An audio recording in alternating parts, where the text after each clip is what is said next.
It's no walk in the park. The tough climb up Mount Everest. Imagine climbing across a field of ice high on the slope of a mountain. You are on the lookout for blocks of ice as big as cars that can fall at any moment. You know the ice can move without warning, and you could fall through a crack in the ice to your death. You are so high up, 18,000 feet high, that the air is thin and it is hard to breathe. People need oxygen in order to survive, and there is very little oxygen up here. Because of this, you have a pounding headache. You feel dizzy and sometimes you vomit. And you haven't even entered the death zone. In the death zone, winds can be as strong as hurricanes. Temperatures can be as low as negative 100 degrees Fahrenheit. The weather can change in an instant. Still, you continue hiking with your group. Your goal, the peak of Mount Everest, is in sight. This is what it's like to climb Mount Everest, the world's highest mountain. Only 4,000 men and women have ever made it to the top, and hundreds of people have died trying. When you stand on top of the summit, though, it is the perfect reward for years of hard work, planning, and training. Ketan Kool has climbed the mountain 11 times. He said that when you stand on the top of Mount Everest, you can feel the whole of the planet beneath your feet. Climbing Everest 101, what you need to know. You need a lot of skills to successfully climb Mount Everest. Many climbers begin preparing 10 years before their climb. Many climbers take courses that teach them about the equipment they will use. Climbers learn about ropes, pickaxes, compasses. They learn also about the techniques they can use in case of trouble.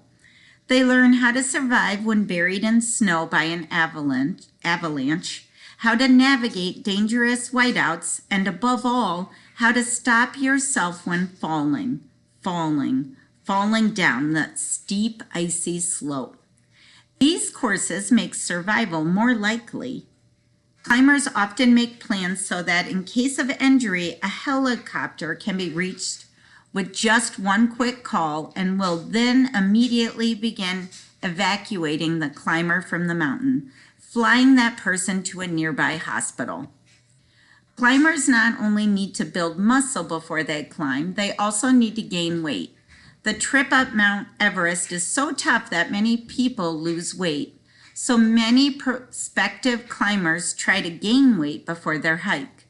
Climbers also take practice hikes up other high mountains. They might climb up Denali in Alaska. Even with all this preparation, many climbers still do not make it to the top of Mount Everest. You can't do it alone. Even with all the training, few people make it to the peak of Mount Everest without help. Instead, about 90% of people who travel to the top of Mount Everest do so in huge groups with Sherpas. Sherpas are an ethnic group of people who live in Nepal, and many of them serve as mountain guides on Mount Everest. Sherpas do an incredible amount of work. They carry the heaviest loads on their backs. Sherpas carry tents, tables, and chairs, and even vases of plastic flowers. Often they take multiple trips up the mountain with supplies so the other climbers can climb without a heavy load. Of course, if a climber wants help from Sherpas, this adds to the cost of the climb.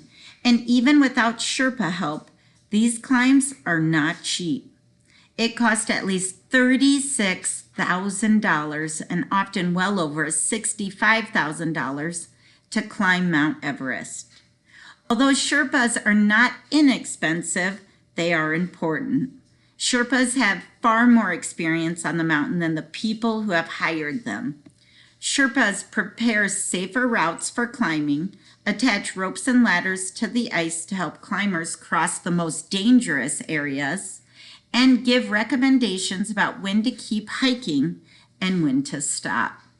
Sherpas might recommend stopping 500 feet from the top of Mount Everest and turning around if the weather is dangerous. That advice can be difficult to take. Still, climbers who listen closely to their guides are the most likely to survive the climb. Without the help of Sherpas, it would be almost impossible for climbers to climb Mount Everest and reach their dreams of standing on the highest point on Earth.